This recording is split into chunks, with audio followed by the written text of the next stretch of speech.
Coco Martin, tutuparin ang wish ni Yasi Pressman para sa kanyang kaarawan.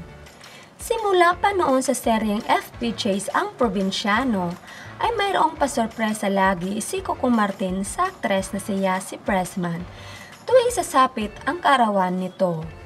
Sobrang thoughtful talaga ng aktor. Kaya ngayong year at sa parating na birthday ng aktres ay may naisip ang aktor na si Coco Martin para pasayahin ang dalaga sa kaarawan nito. Kung matatandaan sa mga nakaraang taon ay masayang ipinagdiriwang ng aktres ang kanyang birthday sa El Nido, Palawan, kasama ang kanyang sister at mga kaibigan. By the time naging emosyonal ang magkapatid dahil sa birthday wish ni Isa Pressman para sa kapatid niyang si Yasi Pressman.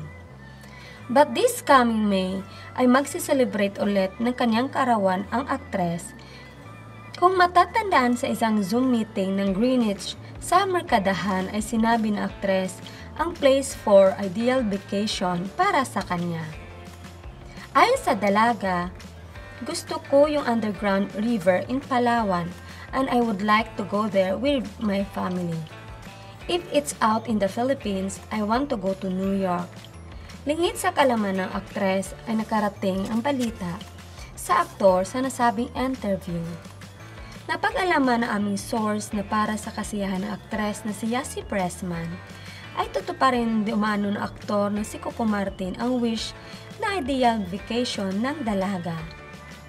Nagdag pa di umano ng aktor hangad nito lagi ang kasiyahan ng aktres. At reward ito ng aktor para sa dalaga dahil sa mga achievements niya na natanggap lately. Masaya ang mga netizens sa sinabi ng aktor. Ayon sa kanila, sobrang mahalaga talaga si Yasi Pressman sa aktor. Kahit hindi sila magkasama sa serye, ay naalala lagi ng aktor ang espesyal na araw ng aktres. At gayon pa man, makapag-relax din muna ang aktres bago sumabak sa bagong game show na Rolling in It sa TV5.